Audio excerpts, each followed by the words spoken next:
What's up, everyone? So, welcome to Movie Madness and Entertainment. Yeah, it's not Max, it's me, Omar Diaz slash Eddie Diaz. What's up, everyone? Now, if people are questioning why I'm here or why do I have my own show, the least person you would expect to have a show on here.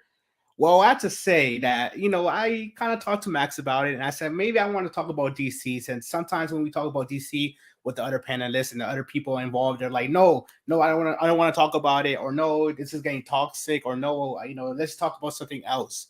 But at the same time, I'm a DC person. I love DC. I always talk about DC. So in my head, I'm like, okay, let me just put together a show, put together some topics that people don't really want to discuss, and then let's see how it goes. And yes, maybe later I'll add some people on. Maybe I'll send the link out to get some panelists. Maybe don't worry, when it comes to me, I don't interrupt people. I definitely keep hush hush, and I definitely value all opinions. I don't want a bloodbath. I mean, if it gets to blood sports, type of mentality, then I'll just stray away from the conversation. But no, I'm very pleasant. Trust me, I love you guys. I love DC. I'm not giving up, on the brand, the DCU. Okay, this is a topic. Now, when it comes to the DCEU, yes, the DCEU is over. Yes, everyone's getting rebooted and recasted. That's the obvious thing, right? Now I said to myself, does it matter the upcoming slate? Because there's four, I said three, but there's four DCEU movies that are coming out soon. Blue Beetle might have a chance to transition to the DCU because as far as I know, given the reports, is that it hardly references the greater universe. So if anything, they can transition that. First of all, it's the character's first appearance theatrically. So it's like, come on, a big blockbuster movie, and this is the only time we're going to see this guy. It's not Black Adam. Blue Beetle has a fan base, guys. I'm sorry to The Rock, but that is the case, man. When it comes to Blue Beetle, the Blue Beetle Jaime Reyes version, at least, not the Tech Cord. The Tech Cord one is like, ooh, I still like it, but you know what I mean. But look, so let's see: Shazam, Fury of the Gods, Aquaman and Lost Kingdom, the Flash movie, and then Blue Beetle, obviously. Now I said to myself, okay, look, yes, the continuity is over. Yes, the arc set within the universe, it's not going to continue anymore. We're going to rebrand ourselves to start over. So it doesn't matter. Look, to me, I love DC, so yes, it does matter. And look, you go to movies for the experience. You go to the movies for the entertainment, right? The entertainment factor. You want to be enjoyed. You want a comic booky, action packed, dumb fun movie. That's what people want. That's what the general audience wants. Now, I believe in DCU, despite me having my grievances of starting over, because I do believe the DCEU could have been salvageable. Again, James Gunn and Peter Safran believed another way. It is what it is. It's their choice. They're in charge. Even when I disagree, I still have hope. I'm still faithful. I still think they'll do a good job. But going back to this slate, okay, so I would say that when it comes to no, Max is not crazy. This is the fact that I made this thumbnail and title, and lots of people were coming at his life saying, Max, you asshole, Max, stop being toxic. And it's my stream. That's the funny part about it.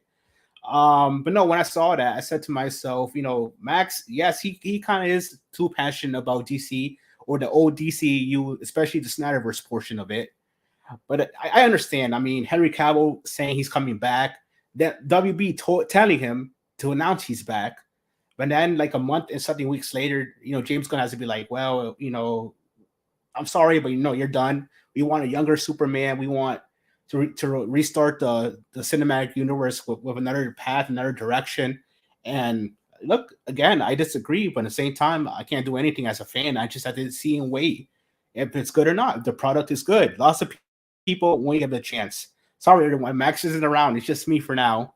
And again, yes, some people might not like it. Some people might even hate watch it. In the same time, we just have to wait and see. That's all I have to say about the DCU for now. But going back to the DCEU, I feel like some of the people, when it comes to the boycott WB thing, I never took that seriously. But at the same time, yes, I do expect some people to maybe will it affect the box office performances? I think it depends because the general audience doesn't care. But at the same time, they really gave up. They really gave up on the DCEU. You could tell because Black Adam, in my opinion, was a test to see if people still cared about this universe. I mean, think about it. The Rock was promoting it left and right. They brought Henry Cavill back after 5 years for a cameo and to tease more to come. And what the movie underperformed, it barely broke even. After 5 years of campaigning for the DC's poster boy, Superman himself, to return. Lots of people were divided. Lots of people didn't want to go to the path of what what's the ideal version of Superman that people don't like, the Boy Scout version. Even though I kind of do enjoy it, but even I was saying don't stray too far from Man of Steel, because I wanted a balance when it came to Man of Steel and the Boy Scout version of Superman. Now, going to that, no, the movie underperformed. It barely broke even. I mean, The Rock was what, a financial liar. He was lying about the box office with his company, about the performance. They really have faith in this movie, but it was a letdown. I still enjoyed it, but it is what it is. But I think it was a test to see if the general audience did care about the DCU still, and obviously they did not. But going back to that, does the DCEU matter? Now, I think, again, if you love superheroes, if you love these characters, then yes, you should go there to watch it. But at the same time, I can understand some people having frustrations about the DCEU now, knowing that it doesn't matter if they tease a soft reboot with the Flash movie, since there's not going to be a payoff. It doesn't matter if they tease some big grand event with Shazam finding Black Adam. Even though we already know, even the DCEU was still going on, they probably still wouldn't have did that anyway. But imagine they tease that as well. We already know the payoff is not going to be completed. So again, I said to myself, if I was the directors, even though some of these movies are picture locked, I would say to myself, yeah, I had to erase this reference, I had to erase these cameos, I had to this and that, because I already know, my franchise is done. What's the point? This reboot's coming. And again, there's lots of rumors and speculation when it comes to it. Some people might say, no, they're going to bring some of the actors, they're going to transition some of the actors to the DCU. And I said, maybe I can't see anyone, because if they got rid of Superman, it's hard to say if anyone else can, stay on. I'm being honest about that. Superman is the biggest DC character. At least, well, Batman is, but obviously who's front and center? Superman, because of who he is, a godlike being. If they got rid of him, they canceled Wonder Woman 3, etc. It's like, Jason's getting recast, etc. I really, really, really cannot see anyone else staying. So James Gunn might say, no, we're gonna not recast everyone, or only specific things that didn't work with DC, but we're keeping the other stuff that did work. And saying that, it's like, well, did Henry Cavill actually universally work when it comes to the DC fandom? I know some people had their grievances with Superman, neck snapping, being moody, mopey, down in the dumps. But at the same time, I feel like there's some stuff there that was good. It was unique. I don't know. I thought he did a damn fine job as Superman, but again, they got rid of him. And I thought he was one of the highlights of the universe, but I guess wrong. But Gal Gadot definitely was a highlight. I mean, her first movie was iconic. Yes, the second movie was kind of disappointing, a letdown. It just, I don't know what the hell happened with Wonder Woman 84. I really did not. But still, her stuff worked. Shazam, I know Zachary Levy was online talking about, no, we're safe, we're Gucci. Shazam 2 is going to come out in March. Come watch it. But at the same time, it's like, well, yeah, your movie's still going to come out, but are you going to stay as Shazam afterwards? That's something that people don't really know about. I mean, again, I know I feel bad for these people, of course, and I don't want them to lose their jobs, but at the same time, this reboot, I mean, again, even though I have my frustrations with the fact that, because it is embarrassing, trust me, the fact that we had to start over our whole cinematic universe all over again, it is embarrassing. Marvel fans, I'm getting flashbacks to 2016, 2017, when they were just making fun of the DC fandom. So I'm pretty sure, if anyone gets out of line, that topic's gonna be brought up. Your universe or DC is so garbage that you guys had to reboot and get rid of everyone. And I'm gonna be like, oh my god, I can't take this anymore. Superman kills Zod in the comics. No, I know stuff like that. I'm not ignorant when it comes to DC's lore. The same thing with Batman carrying a sidearm, and it's original. The Detective Comics, I know about that stuff too. But most iterations, or at least the most ideal iterations, when it comes to even the general audiences, those they don't kill at all. They don't, They show mercy. They turn the other cheek. Stuff like that. Which I know some people will say, that's kind of not realistic. Even the DCEU at times, or at least at the beginnings were more realistic than comic book cheesiness or whatever. But I don't know. Some people just don't like it, or it wasn't really their cup of tea. It is what it is when it comes to everything. But going to that, it's like, whew, the DCEU. What are we gonna do with you, man? Again, it got killed, it got murdered, it got destroyed. All in like what? Was it 2 weeks ago? It was on the 14th or 15th when they announced that Cavill was gone. So, lots of people lost faith in DC, at least when it comes to live action, not comics, not video games.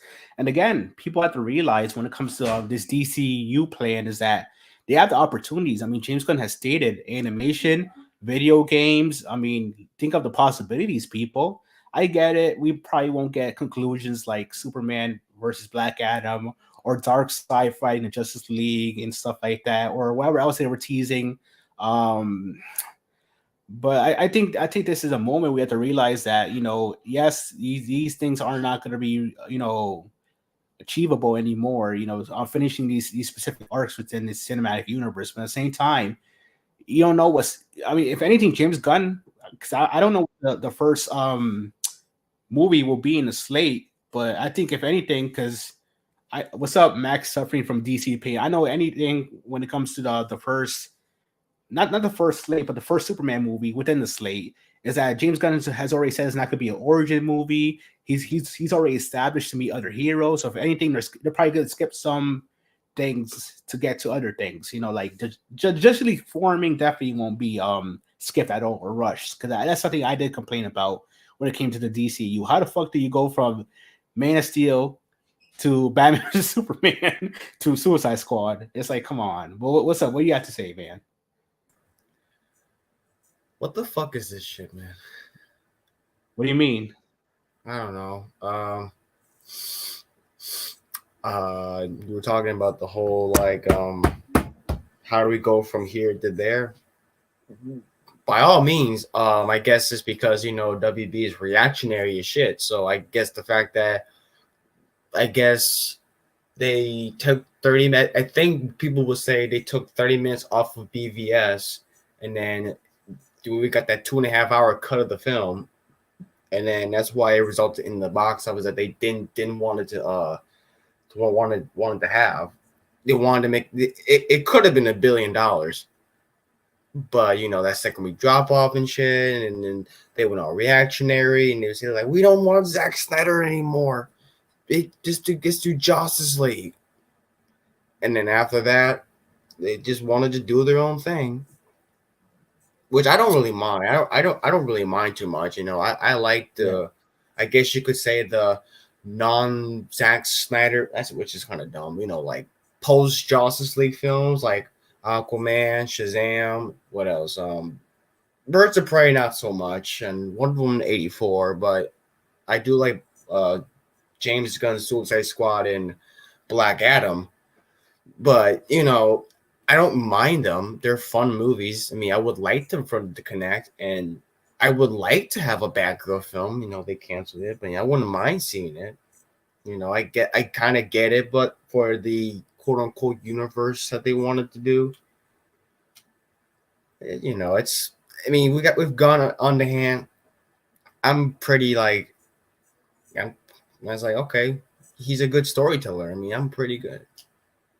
And yes, that's me talking, Bianca. That's just like making fun of Max's craziness a lot. Now, when I think of BVS, look, yes, it was wrong to pull it early from theaters. They were reactionary, and yes, I do. Look, I don't like BVS, to be honest with you, and I think that BVS did lots of damage despite being the second movie in the DCEU brand. It did lots of damage. It was.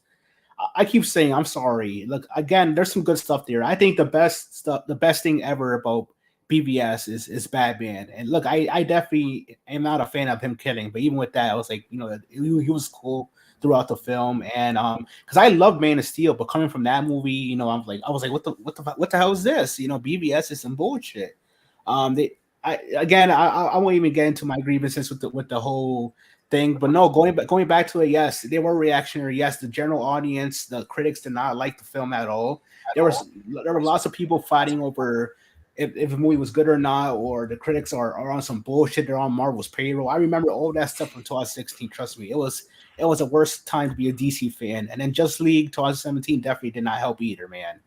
But again, going from that, look, I do believe if they did not pull it, yes, the movie probably would have made over $1 billion. But even with that, people would just called it a bad movie. I mean, look at Captain Marvel. Now, I think it's mediocre, but it made $1 billion. So lots of people think it's trash. So it would have been in comparison with that. You know, like I made lots of money, but it's like, you know, who really cares about this movie? That's my opinion, at least. Obviously, all the BVS lovers in the chat can love like it as much as you want. I mean, BVS has his moments. To me, I just don't. I'm not the biggest fan of the. Like I watched it. It was on TNT the other day. It's just very drab, muted, overly dramatic darkness going on, which it's worked. Which that's just my opinion. I like BVS has his awesome moments. I think watch it a second time. I don't know. It just doesn't kind of click with me. But sometimes but I really like Man of Steel, like the first one, the first DCEU film. Man of Steel is like awesome. No, I love Man of Steel. And I'll let you talk after this, Aaron. But no, I agree with you, Enosh. If I do believe it would have made a hefty profit though, even without being tied directly into Endgame. But sandwiched in between. I mean, same with that's my opinion when it comes to Captain Marvel. Black Panther tied into Civil War. Captain Marvel. If I'd have known how useless that movie was going to be, I would have saved my money. If I could look back on all the MCU Thanos saga things and eliminate the ones that ended up being absolutely meaningless to the overall story, I probably could have saved a couple $100. Captain Marvel being prime amongst those, and all the Thor movies. Who was that? No, I do agree. I don't know. And since you're here, William, this is a good question. Aaron, I'll still get to you after he answers this. But do you think that people should just not even bother watching the rest of the DCEU slate, since we already know nothing's going to happen with them, that the story is gone? You're going to scrap everything, start over again? Listen, when it comes to this whole situation, by the way, it's been handled horribly.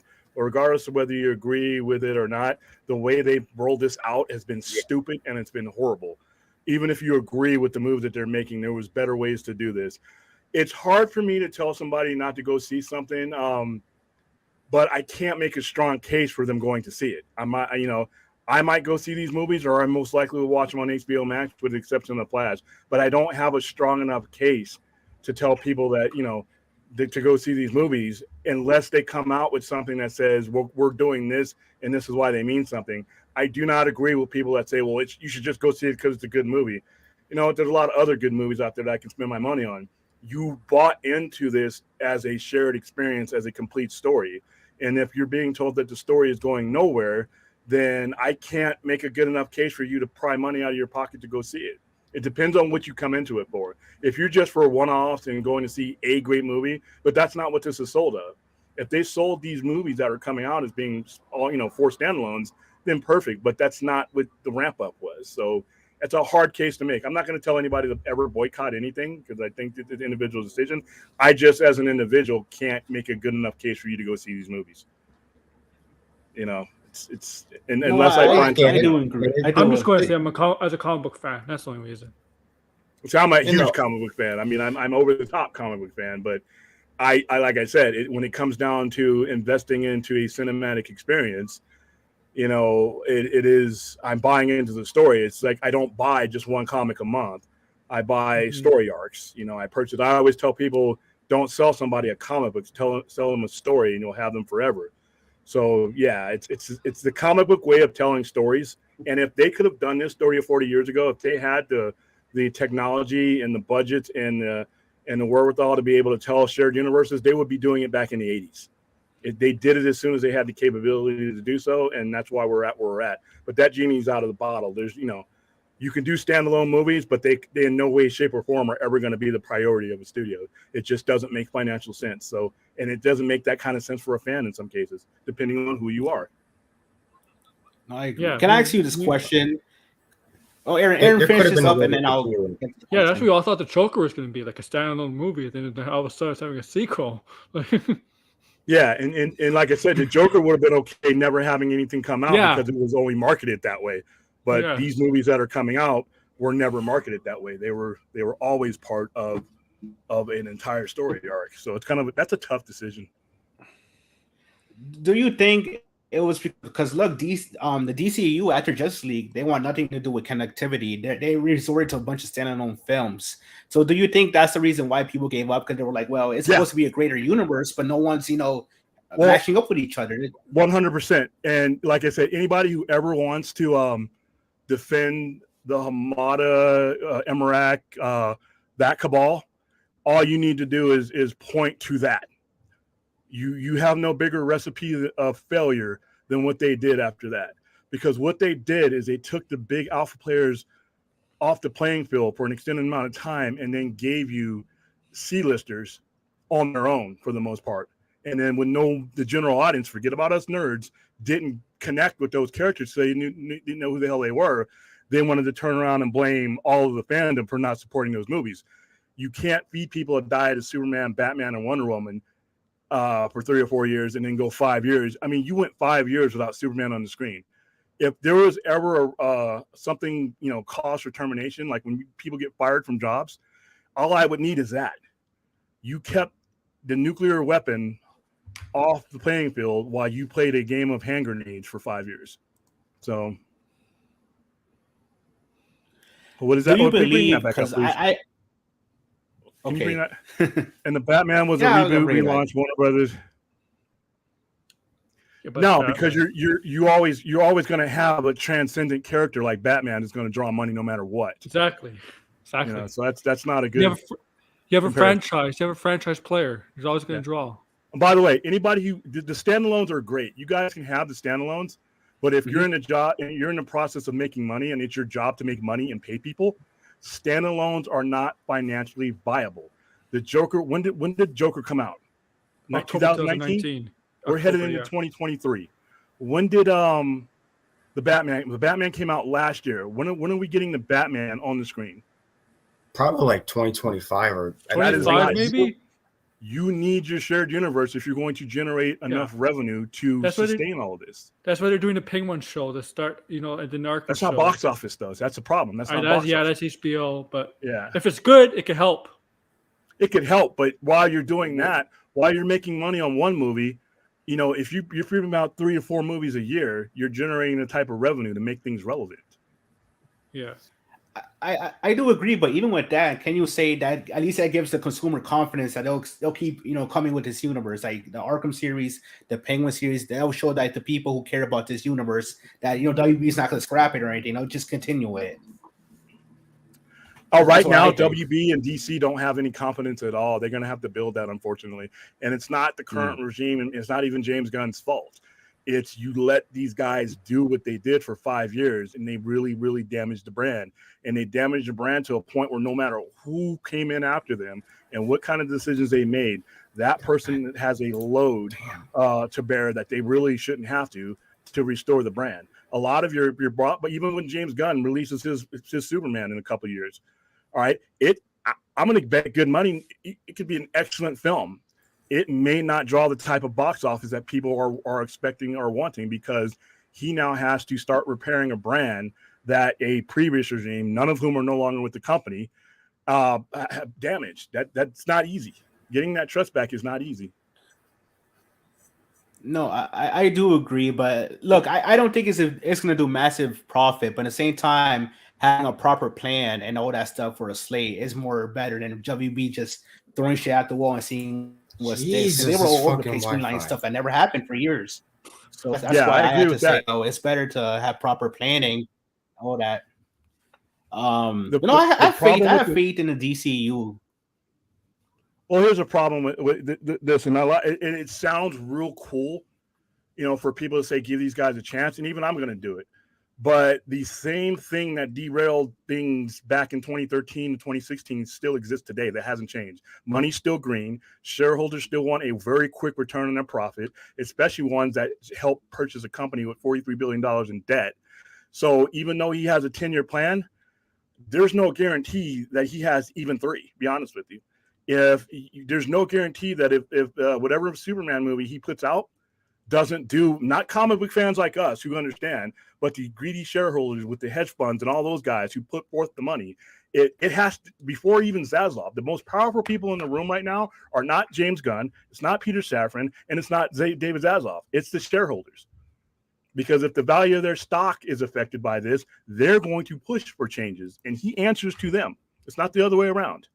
So James Gunn might not get the time to flesh all this out. And that's why I'm not the biggest fan of a reboot, because, to be honest with you, DC doesn't have the credibility to do a reboot. And to be honest with you, it puts undue pressure on whoever tries to do one. This first Superman is going to have more pressure on it than any superhero movie should have. But that's, when you make these decisions, that's where you put yourself. So I wish him all the best. I agree with that because, I don't agree with a reboot like you said, William. But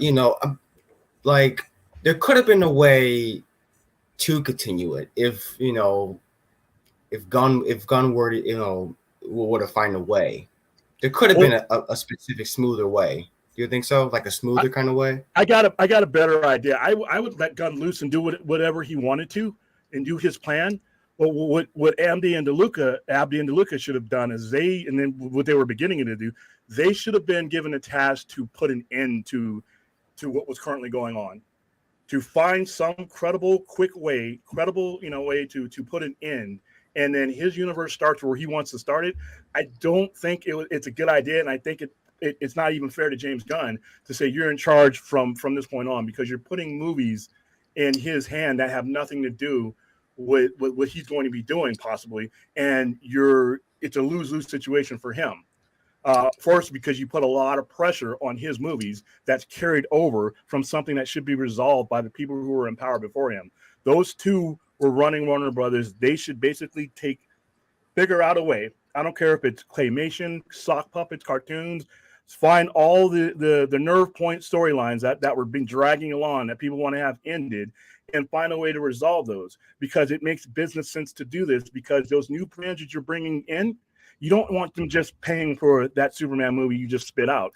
You want them engaged in all the content that you have. Those old fans that are there now, you want them running right into this new universe with a resolved feeling. So that's what they really should have done. I mean, restore the Snyderverse, I've never even used that tag. My tag would be to resolve the Snyderverse, conclude the Snyderverse, and move on. I completely understand Safran and Gunn's necessity to do what they have to do. This has been handled poorly, and sometimes it doesn't matter how good your idea is. If the delivery sucks, you're screwed. All right, and nobody cares about the explanation. Nobody's going to care about the fanboy explanation of, well, we should reboot this. You should just start with a clean slate. Stockholders do not give a fuck about that fanboy explanation. They care about money. We're here. Safran and Gunn are in their spots because of money. David Zaslav is in his spot because of money. So we can come up with all the fanboys, and we just need a fresh start. Those stockholders do not give a shit about us fanboys, and they have the power. So now you have all that pressure on these first couple of movies, and then his contract's up in 4 years. So can he pull it off? Yeah, I think James Gunn is an excellent storyteller. I think if given the time and the mandate, he can do great things. Unfortunately, like I said, the situation surrounding it and leading up to it, because of the decisions that have been made before his regimes and some of the missteps that have been made at the beginning of this regime, have put him in a spot where he's got to bat 1,000, no strikeouts. Gotcha.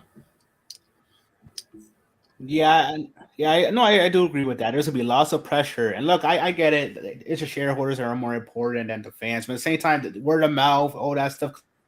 I can tell you for a fact that these people are going to be, at least when it comes to the more the people who can't get over the fact that the DCEU is over. They're going to push for I don't know if I want to see this movie because I don't know if I can trust James Gunn, and I think he's a good writer, he's a good director as well. But at the same time, I think like because lots of people can't get over the fact and have emotional ties to the characters to the actors who portrayed these characters before. So it's like it's a thing for me of is anyone really going to give this a chance? Yes, I love DC. Yes, they love DC, but at the same time, can you get over the past for a better tomorrow? That's my that's asking too much of your fan, and I'm not just talking about the people who are involved in the DCU. I'm talking for me. I go from the casual fan, Joe Average, in.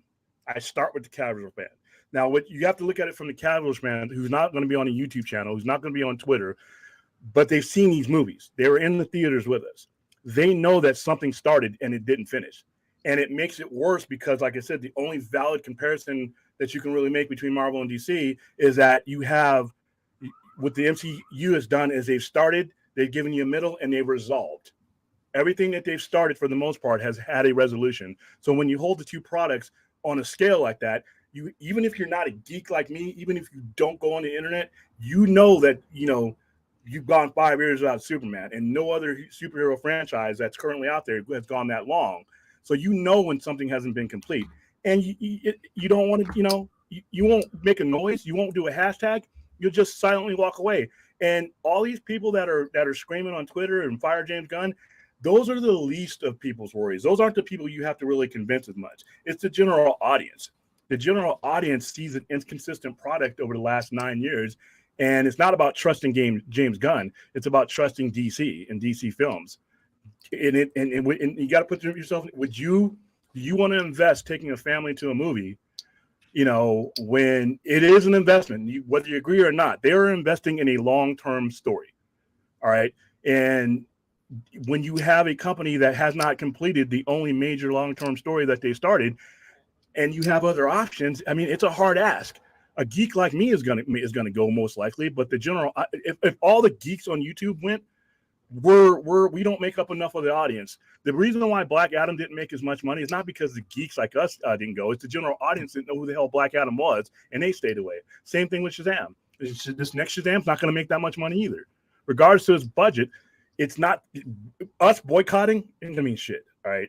It's when the general audience disengages from you is when you start to see those box office numbers come in below what you want them to be. And like I said, if you can't blame any cultists or any us 3%ers for these box offices not being where they were. If you put characters that nobody, if you give me Weasel and Polka Dot Man, who I enjoyed, by the way, but the general audience doesn't know who Polka Dot Man is. All right, they're not gonna go to that movie. That's why it's Suicide Squad. And you make the COVID excuse. We promoted both Suicide Squad and Godzilla versus Kong under the same conditions. All right, I think Godzilla versus Kong, actually, we had worse conditions. We were able to do well with Godzilla versus Kong because it was an IP that people knew. Even though they put out a crappy movie 2 years ago, people know Godzilla versus Kong. They know King Kong, they know Godzilla. They don't know Polka Dot Man. They don't know Boomerang. Regardless of what we feel and we enjoy about these things, we're not going to be the ones that make that stock go up. It's the other 97% of the audience that has to engage. That's where they failed. That's true. The only character people know that Suicide Squad movie was really Harley Quinn. Yeah, and they've hurt her brand with a bad movie. Yeah, because Birds of Prey sucked. Yes, Birds of Prey shouldn't have ever been made because that. Yeah, it was okay at best. That was a Margot Robbie thing. Margot Robbie wanted that, and that was the management at the time. I don't care. Shit. She should have never even. Some of these movies should have never been made unless you had a landscape of recognizable characters to draw the general audience in. They're not coming to see Weasel. All right. No. They're not coming to see Captain Boomerang. They'll come see them if they're on the screen with Batman, Superman, and etc. But or Flash, Boomerang for Flash. Maybe. There you go. So that's where we're at right now. So yeah, it's the boycotting. I don't ever advocate boycotting anything. First of all, we're not enough of the fan base to really for that to even matter. Yeah. And two, I don't know if it's even gonna change anything. He has a chance to pull this off. He's just put himself in. They've all put themselves in a bad position. They put themselves behind the 8 ball with not having a transition plan. If you gotta restart, do what you gotta do. but you can't tell people that you wasted their time and money and just worry about the YouTubers and the Twitter people like us and think that we're the barometer. No, the casual fan will walk away and you'll never hear sound. He won't even make a thing out of it. It won't be a big deal. He or she won't think twice. They'll just go to the attractive options, the more visible and more trustworthy options, and they're going to leave the inconsistent thing behind. And that's where DC is right now, or where they're on the verge of irrelevancy when it comes to the conversation of what should I spend my money on. Yeah, but do you think it's a long-running theme that the general audience already lost faith, or do you think because of this, everyone knows this reboot's coming, that the box office for these remaining movies would just be lower than expected? They're going to be lower, unfortunately. They're going to be lower, especially if the general fan, depends on how the news hits them. Like, if it's not, if reboot doesn't reach the general fan like it's reached us, then you have a chance, because like I said, not everybody's on the internet. Not everybody, but once they start realizing that you may be on a road to nowhere, and whether we agree with it or not, the general audience buys into story arcs, multiple movie story arcs, then yeah, that'll hurt it if that news gets to them. Yeah, I agree. I think the box office will definitely have a major hit for these 4 DC movies. I think the Flash trailer really has to hit. Really has to hit this Super Bowl coming up. Otherwise, too late. Yeah. That's coming out way too late. Yeah. Yeah, that's a $3 million gamble that they're making. Yeah. But hey, I mean, Jesus. Of all these movies coming out, it has to be like the greatest trailer I've ever seen in all time. And these people thinking, they're not going to release these theaters. They're just to write a tax off. No, they're releasing these in theaters. All these 4 movies are coming out in theaters. Yeah, they're coming out in theaters. I don't know what the ad budgets are going to be though. Yeah. Because I don't know if they're going to shell out money. Like, we usually get a lot of stuff to promote these movies with.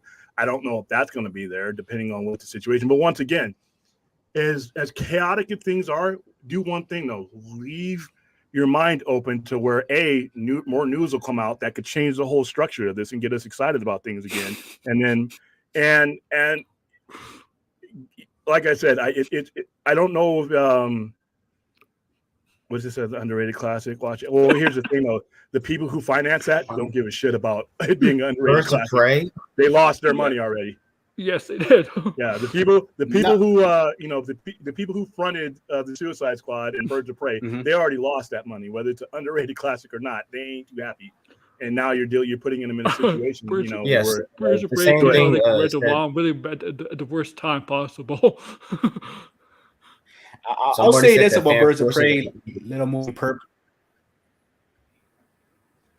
Look, I like Birds of Prey. Everyone else in the panel, I guess, doesn't. It is what it is. Do I believe the movie should have been made? I don't think so, because the general audience doesn't really care about more smaller scale stories anymore. They want comic booky, action packed, ensemble movies. They don't want anything like a Harley Quinn movie, I guess. But again, it was received well. It's just that the people didn't really show up for the box office, and that was pre-pandemic as well. So it's like, I don't know what to say. She was a popular character, but when it came to her own movie, it just didn't work out. It was the wrong movie. Birds of Prey was the wrong movie. It should have been Gotham City. Maybe. Well, it was okay. Perhaps. It wasn't really even a Birds of Prey movie, to be honest. No, it was a Harley Quinn. Yeah, Merry Christmas. It was a Harley Quinn movie. 22. What hurt all these movies is the fact that there is no major player in the vicinity of these movies being released. And if you weren't going to put the major players out there on your slate, you're putting these B and C listers out there on their own. And like I said, the reason why people flock and see the Talking Raccoon is because of preceding MCU movies that built up that brand trust. If you were to release Guardians of the Galaxy on its own, it probably wouldn't happen. All right. If you release Guardians of the Galaxy on its own with no MCU behind it or before it, you end up with a situation with DC had. A bunch of characters that nobody has any brand trust with and with no support around them. That's true. The internet is like the wind. It blows radically. These major studios claim they don't care about us, but they allow backlash to control them. I mean, yeah, they were ragged after BVS, But at the same time, it's like bad shit, management. you know, that. again, I have my grievances with that movie, but I do believe they never should have pulled it early. And they definitely, again, they gave in to the people saying we don't want this type of Batman, we don't want this type of Superman. What the hell is going on? I mean, I think the beginning of the universe was very rushed, in my opinion. How they went from Man of Steel to be Suicide Squad, that did not make sense as at all as a plan. But again, you know, that's over with now. The DCU is over. We're rebranding ourselves. It's gonna be a long process, but I do believe that it will work out in the end. Again, if people want to give up being DC fans, that's fine. I never will. I was a DC fan years before the DCU was around. But I understand the frustrations. I mean, you know, the Henry Cavill situation, Wonder Woman 3 not happening, etc. I get that, but at the same time, it's like, how can people give up with these iconic characters just because it's not the iteration you want? I mean, look, not necessarily that. We're going to continue. We did a focus group in the word with people who have nothing to do with the kind of circles we're in, because the word Snyder wasn't even brought up, other than who directed that movie. The thing about it is the wasting of the time, the investment that's been made. Whenever you get to the point where you're telling your customer, no matter what it is you're selling, when you tell that customer you've wasted his time, and then on one hand and on the other hand, you're saying, hey, can I waste some more of your time? That's what the general audience, that's what I'm getting from the people that we survey, is the fact that I get the eye roll. When I ask a general audience question, not a geek, hey, what do you think about a new Superman coming out? And they roll their eyes. They don't get mad. They don't punch holes in the wall. They don't boycott. They roll their eyes, and you can pretty much write them off for a while after that. Never waste your customer's time, and never give your customer the impression that their time has been wasted. All right. Otherwise, you break the retailer customer trust. And that's the one thing that I don't see brought up in a lot of these streams or a lot of these things is the most important thing is the trust between the retailer, which is the studio, and the customer, which is the audience. And rule number one is never waste your customer's time. And if you do this without some proper transition, you're basically sending out a clarion call that, and they don't care about your explanation, right? Or we've had to do this, they do not give a flying fuck about your explanation. Their time is gone. And it's not just the geek, it's the casual person. You take them to anywhere where if they go to a restaurant and you know they wait for a half hour for some good food and the food doesn't come out or doesn't come out right, you've wasted your customer's time. Now you're gonna what kind of luck are you gonna have in saying, hey, can you come back tomorrow? Well, we promise you this will be better. I just wasted their time. It's in that you planted that seed in their head that you don't value their time enough for them to give you any more. So they're gonna have to fix that. But going to this comment, I'm thinking of something as well. It's like I think the part of the issue with general audiences is that they really know what they want from DC films. Oh, they don't really know what they want from DC films. Now, when it comes to that, do you think it's a good idea to listen to the fans or not, or they just keep it within the walls of the studios? You know, them working on the slate or whatever else. Should they when it comes to feedback from the audience, should they consider it as well? I guess to an extent, yes. To an extent, yeah, but you got to realize us fans aren't storytellers, or we be telling stories. What you have to do, and DC is going to be different than another company because there's an expectation that is built into DC. There's an expectation, and people say, well, they don't know the difference between DC and Marvel. No, they do. And the expectation for DC is Superman, Batman, you know, Trinity, and what else. And you have a hard time forcing in other characters without them as the guiding light. So the expectation is already there. Now you can listen to the fans to a certain extent as far as the demand goes, but you have to give them the context to even give you the time of day. They're not going to give you the time of day for Shazam.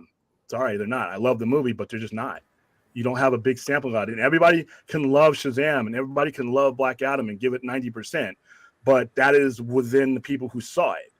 General audience, they speak with their money and they speak with their attendance, not with ratings. I have a question. Do you think I see some people saying that if James Gunn's running DC, do some people think that they're gonna copy Marvel, like the whole Marvel tone and stuff? Like, do you really think so? Like copy like the Marvel like type of humor and all that crap? It depends. It all depends. I think I have enough faith in him as a storyteller and with this kind of control that he'll do his own thing. Now, remember, another thing that people aren't bringing up is people always bring up how divisive Zack Snyder is and some of his movies are. We're talking about one of the most polarizing figures in movie making right now, even before all of this. There's not a lot of middle ground. You either love him or hate him. Just James Gunn being in this position alone is going to cause division. And they got to, a lot of people are not going to give him a shot just based on that. They're going to say, oh, he's just going to make a movie with dick jokes and all that, which is not fair because he's shown you that he can do more than that. Exactly. But yeah. I don't think that, I think that James Gunn actually has far more range than what he's shown because he's done what's been called of him. I think every storyteller can tell a good basic story based on the characters that they have. I have no doubt that he'll take inventory of what he has and create good stories.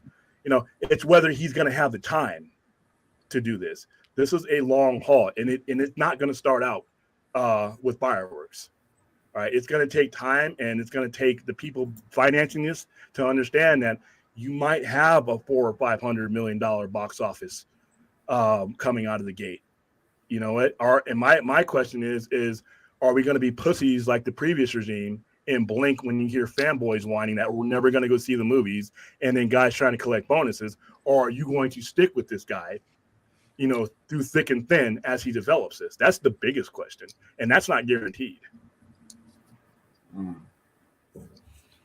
Yeah, that's just kind of it's hard to say, to be honest. Yeah, I'm one of the more optimistic ones, but I do want to hear from everybody else's viewpoints about this whole thing. I get what you were thinking, William, and I get what other people were thinking. I just like to see good movies. I want to see it'd be cool to see a DC universe. What did you think about them wanting to pull from the Bruce Timm side of DC? I'm the wrong guy to ask about that because I'm not a big fan of any of that. I'd have to see how it plays out. How could you not? I love Batman. I love the animated series. I love that Justice League show. That was my doubt. I think that's what people are used to. They're used to that. That's what the people want. All right, guy. I the reason why I won't answer this is because I have stated many times I have no use for DC animation. If I had been running Warner Brothers, I would have cut it because it doesn't make any money. So, which is why it's being cut now, by the way. But that hasn't changed. DC animation has never been a draw. Never been the draw that people think. I mean, that's kind of just more like more like the fan kind of thing. I don't know. Yeah, if I never see that stuff influenced, I'm happy. But I know I'm in the minority, so that's fine. But William, the thing about that is that James Gunn confirmed it. There will be some DCU canon animation and video games to this universe. So I don't know how much will it influence. Yeah, but if you can only everybody who watches DC animation and like I said last night, Batman Beyond and all this stuff thinks that millions more people watch it than had ever watched it. And if you got to be careful about that because once again, the fanboys who watch those cartoons, for all 2.5 seasons of Batman Beyond and all that was on, are not necessarily the people who are your box office people. You have to play it by ear, I guess. I mean, me personally, not a fan of that being an influence, but I'm not going to walk away from it if it is. It all depends on what else he adds to it. How it comes out. I'm willing to let James Gunn tell his story. I mean, if he wants to use the kid shit as part of his influence. Nah, I won't call it kid shit. I call it kid shit. I call it kid shit. Come on. My Batman crushes skulls. Do not make video games. Do not make video games. That's a curse. The video game thing is, I was thinking about this. This whole story arc that is currently, just left unresolved. Why not just put it in the video game? Only if it's Lego. No, please don't do Lego. I will take it Lego if I have to. There's a reason why I'm saying there's a reason why. If it will work with Lego because that's a success, but video games based on movies have a track record of being terrible. Yeah, I mean, at this point, I would take claymation. I would take, just give me an end to what I invested all this time in. Sock puppets. I told you, sock puppets. Let's collab with the people that did Chicken Run, And, hey, it sounds absurd, right? But yeah, of all the absurdity, if you give me an ending to what you began, I don't care how you do it. I don't even care at this point if it's a graphic novel. Hell, I'll sell it here right on the shelf. I have no problem with it. I have a question for the chat. Which last movie had a good video game based on the movie? Because I can't think of one. And it's not. Don't say Lego stuff. Don't say Lego stuff. Think of a good. There was a Mad Max game. Mad Max? Was it based on? Maybe. Yeah. Well, yeah. It came out like around Fury Road. Okay. If it's based on the movie, then okay. Because Blue Jay, Eddie, like William. You should know, if you don't know, like video game movies are terrible. Like they're like Marvel tried it for the first phase, like Iron Man, Thor, I think Captain America, and it was so bad. They did. I remember playing the Iron Man 2 game. Yes, I remember that was fun. I mean, it was fun. All right, guys, I'm not talking in circles. Let me see. William is talking in circles. It's about the money or the story. Hey, you can't have one without the other. Us fanboys can relish over the story, but if the story don't make money, you don't get no more story. It's that simple. There is no conversation about the story without the money. Sorry, this is a business. Hate to tell it to you, this is why these guys, why the company was sold for $30 billion. That's why these guys are even here, is because the previous guys didn't make the money that they were supposed to make. So yeah, have a great story. Congratulations. But if nobody buys it, you have a great story and an empty money bag. And then what do we have? Another reboot. No, I agree with you, but the reason why it's synonymous. You can't have one conversation without having the other. I agree, but that's why I mentioned it. Animation, video games, TV shows, and then obviously the theatrical stuff. That's where the money is. Because look, video games. Obviously, people want video games. People like video games. The video game community is strong. For DC games, I'll definitely buy it. For HBO Max, I'm guessing that's where all the animation TV shows are going to be. So that'll bring in subscribers, or at least the new version of what's it going to be called now? Discovery Max or whatever. That's to bring people into. They don't know yet.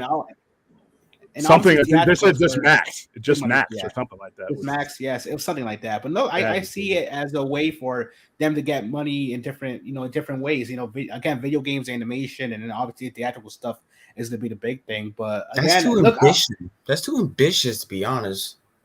We just have to wait and see how it's executed. But what's up, Film Goblin? Yeah, you got to realize you're just understand who your audience is, your prime audience.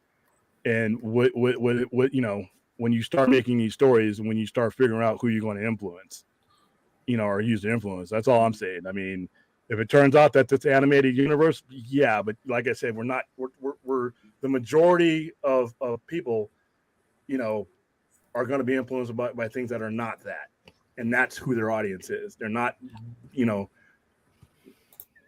the cartoon aspect of it, like I said, be very careful. That's like putting a 73-year-old Batman and thinking that my childhood Batman is going to, be the main draw.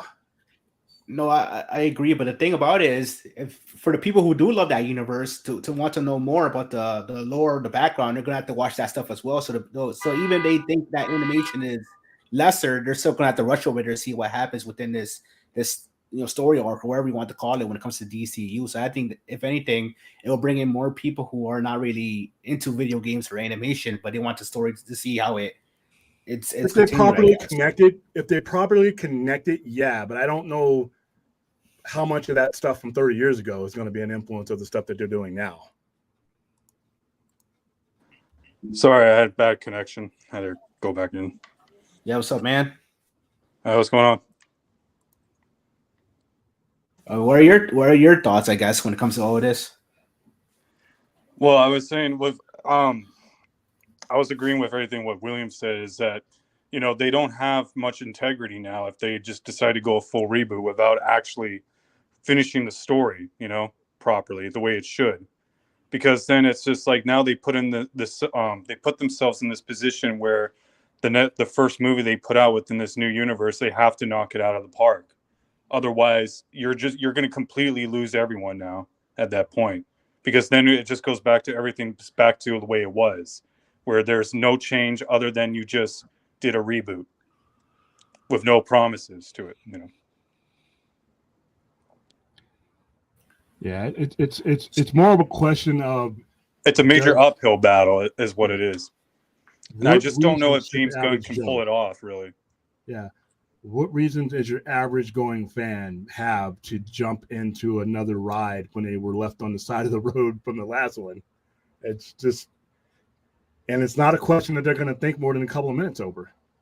You know, and not to mention this company is in so much debt that with Zaslav, he's going to make everything, be cheap as possible. And if one of their movies don't do well at the box office, then he's not going to sign off on a sequel to whatever character it is, like say Mr. Terrific or Green Lantern, Yeah. No, I agree. We just had to wait. We just had to wait. Yeah. All this could change with a tweet from him tomorrow, by the way, or next month when he puts out his slate and it all starts to make. We really are talking in circles when it comes because we don't have a lot of information. We have other somewhat reliable, whatever reliable sources from the periphery are giving you, and then you have his tweets and his kind of riddle tweet. That's really not enough. All this could change tomorrow or next week when he puts out there, and then it starts to make sense. There's just not enough information out there right now. We don't even know what kind of reset he's doing and what it includes and what it doesn't include. So that's why I caution people. When I saw Max's thing when it said boycott, first of all, boycotts are really never a good idea, but we're boycotting what? Hashtag fire James Gunn for what? As goofy as I think this has been handled up to this point, there's been nothing. He's done nothing to get fired over. He hasn't produced one thing yet. He was doing Well, William, what fandom's doing that, obviously. And it's also going to make it worse for him if he's not actually doing a full reboot. But it's if he decided to recast Superman or these other characters from the Snyderverse, but keep his Suicide Squad cast, it's not going to look good to the point where people are just not going to give him a chance at all. Because it's if you're going to reboot, you got to put your money where your mouth is and actually do a full-on reboot and recast everyone. You can't play favoritisms with it. I think a core of the fandom will be mad, but again, if this universe is successful and is giving out good products, I think the general audience will not give a shit at all if he does that or not. I hope he doesn't, but if he does, I think they won't care as long as the stuff is good. Well, it's just going to cause so much more confusion, especially with us fans. And if we're confused, then imagine how much the general audience is going to be confused to the point where they just, like William said, DC as a brand is just going to be irrelevant. Yeah. And then, it's just everything's going to go down to shit. No, I agree with that, but at the same time, he's definitely recasting the core, players when it comes to DC, the Justice League, etc. So I think if he does, again, I don't think he will, but if he does bring in the Suicide Squad and Peacemaker people, as long as the people can see that, when it comes to because I get it, confusion definitely is a thing when it comes to the multiverse and all that stuff that the people the type I can't even ramble. I'm rambling right now. When it comes to the general audience and all this stuff about confusion about what's canon and what's not canon, I think as long as the headers of the DC brand are recasted, I think people aren't going to get confused about seeing Margot as Harley again or John as Peacemaker. That's my opinion at least. But let me read this. Can you highlight Not Murphy real quick? I will. Let me just read this real quick. I disagree. You can't have a successful DCU without the Trinity leading the charge. I just think they lack creativity to push tier 2 characters. Now, I know Batman. Absolutely untrue. I know Batman and Superman will be priorities. That's all I know. There has to be. There is no rest of it. Listen, I could walk out here on the strip on Las Vegas Boulevard right now and show people who have never picked up a comic or been involved in comic books at all. And I more people are going to know who Batman's butler is than will know 50 or 60% of other characters total are. More people are going to know the secondary characters than Batman's universe before they will ever know anything else. That is when you have those 3 nuclear weapons, you use them because no one's going to care. Now, you use those. 63% of all DC characters came from either a Justice League, Superman, or Batman comic book. So that and when you're talking about cinematically, it's the same way. All right, William, would you agree or disagree that if it makes money, it's good? Of course not. Then why not just enjoy the content, whether it's animated or not? Well, because here's the thing. We're here talking about things because we've had the rug pulled out from under us because they didn't make a certain amount of money. In a fantasy world, that would be great. But once again, it is a business. And as much as I love certain things, I've had certain things cut from under me because they didn't make the kind of money. Hell, I like Raised by Wolves, but it was an expensive show that didn't draw, so it's gone. All right, so yeah, the money you cannot exclude money from the conversation. Unfortunately, is that right? No, but that is what it is. What did he say? What was that last one? Again, sorry. What I was saying is, yeah, the Batman confusion is also another complication. They got to have an uphill battle too, because I don't know if you guys remember back in the early 2000s, there was like a Batman embargo in terms of like all the animated stuff and like the TV show stuff, to the point where like in Justice League animated series, they could not use any of the Batman villains because of the 2004 the Batman animated series that was going on. What Jarbo said, by the way, with $3 theaters, he's 100% right. That previous comment, and it's going to be up to them to explain. More importantly than any movies that they do or any movies that they announce, their sell job of all this. Whatever there is that they're going to do, they're going to have to do one hell of a sales job, and maybe they can. But the sales job right now and between now and the very first movie that gets released is as important, if not more important, than the movie itself. Making a great movie, wonderful. But if nobody goes to see it, it's a great movie that nobody sees. You don't want that. Well, yeah, that too. That's what I was saying earlier, is about if they announce that they're going to do another Batman recast, that, like you said earlier, the general audience are just going to roll their eyes and not even give it a chance at all, no matter how good it is, because they just can't keep up with how all this shit's going on within this brand. Yeah. And plus, when you're doing an intergenerational reboot, you're rebooting something that is still sort of going. So that's just like, people are like, geez, make up your mind, guys. And when you do, we'll come back. But do they have that time in the interim? Like I said, you're talking about a company that has $43 billion, or was $43 billion in debt on the day of purchase.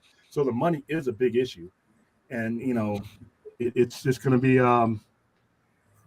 does his first movie, does it have to be the Godfather level? I mean, I'd love to have a great movie come out, but at the same time, it's got to stick. I mean, it being a great movie is going to be probably about 25% of the reason you get another one. It's because there's a lot of bad movies that make good money, and there's a lot of good movies that don't make any money. Yeah.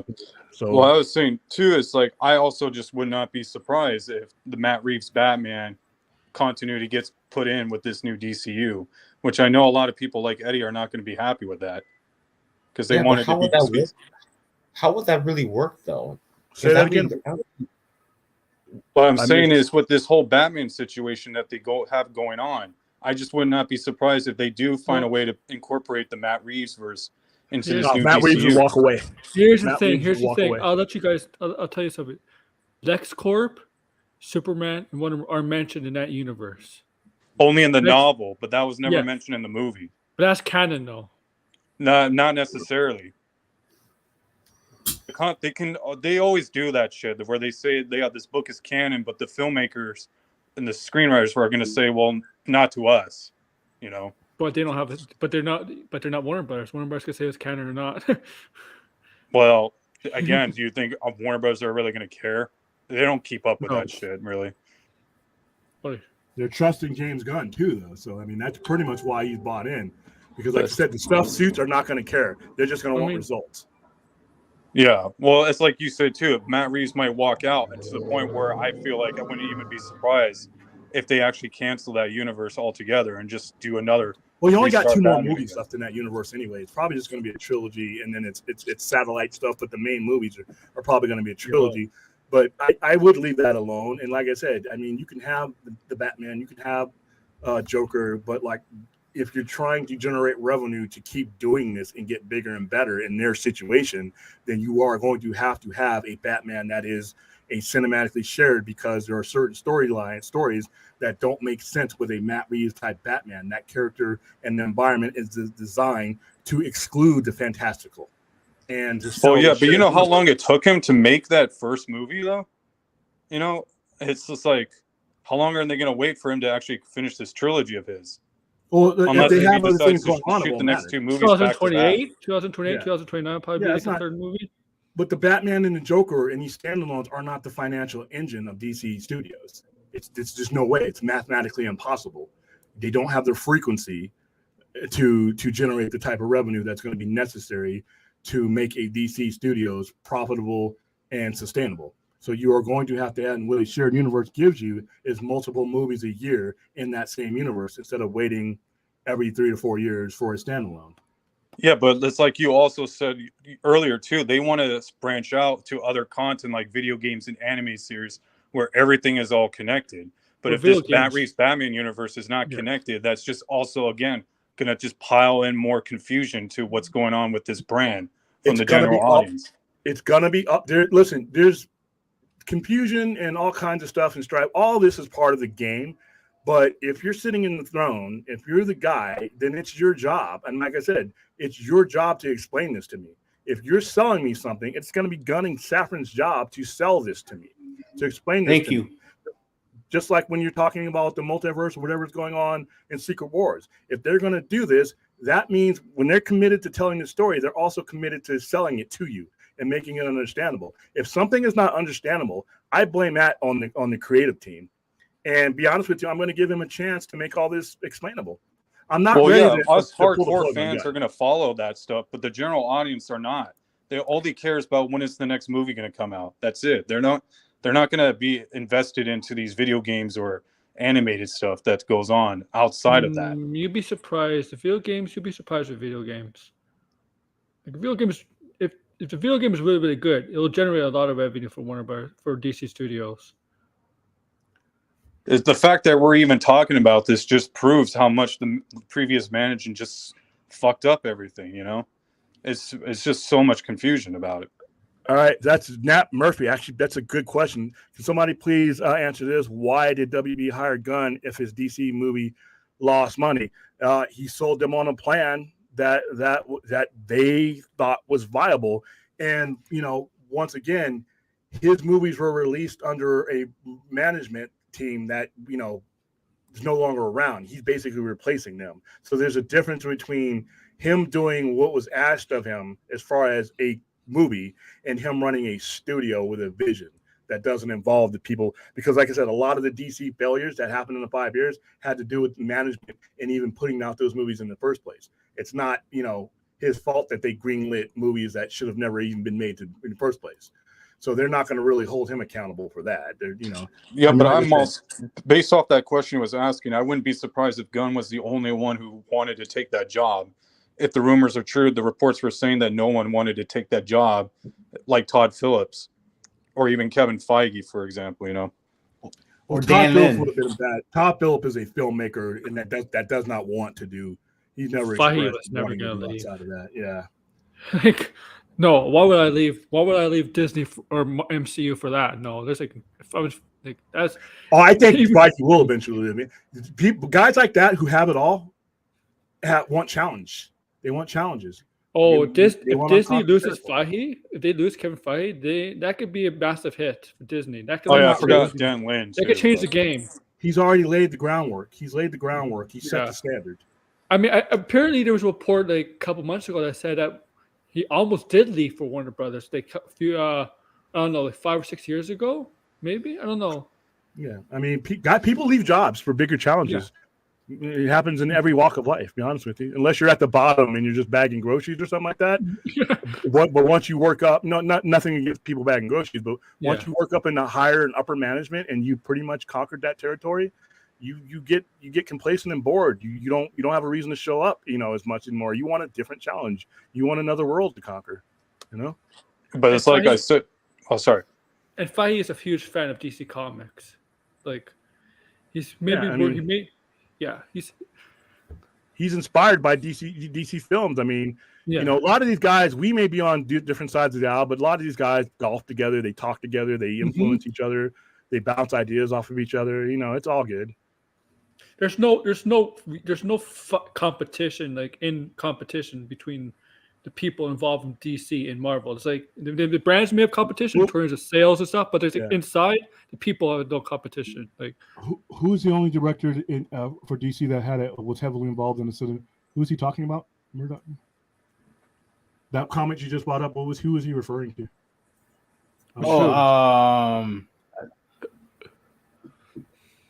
This one. Okay, well, you have one after that, but explain this. Gunn said he would never see himself take Hamada's position or see himself play with the jail characters. So what changed his mind? The ability to basically have no one else to answer to but the owner, the CEO of the company. That kind of freedom's intoxicating because you can do what you want to do and you don't have anybody in your way. Even Hamada had a committee of people above him, and Snyder wasn't that type of producer, but there was a lot of stuff in between what his vision was. So if somebody offers you a position like that, and you this entire sandbox and it's yours, that's hard to turn down for some people. Some people don't want it. Some people consider it a headache. Certain visionaries will. It's all dependent upon the person. Well, I was also, like I was saying earlier, we still don't know, even though Gunn may have a plan, we still don't know if this is going to be a full reboot or not. And if it's not, there's a lot we don't know. Yeah, but if it's not a full reboot, then he's already lost, because you're even getting people who are like fans of James Gunn. They want to see it to be a full reboot, and if it's not, they're going to call him out on it to the point where it's just now, if he doesn't commit to an actual full reboot and he's actually recasting certain people but keeping others, that's just going to look bad on him from the get-go, you know. All right, so Sam Nerd, Senior Nerd, TSS may have lost money, but TSS was the Suicide Squad was the best reviewed comic book film of 2021, and let's not forget Peacemaker was the biggest show of this year. Okay, so two things. That first part fucks that other part. As far as they lost their money. Under the previous regime, he would have never gotten a shot. So thank goodness that you have somebody who saw past that, and that's fine. I enjoyed the Suicide Squad.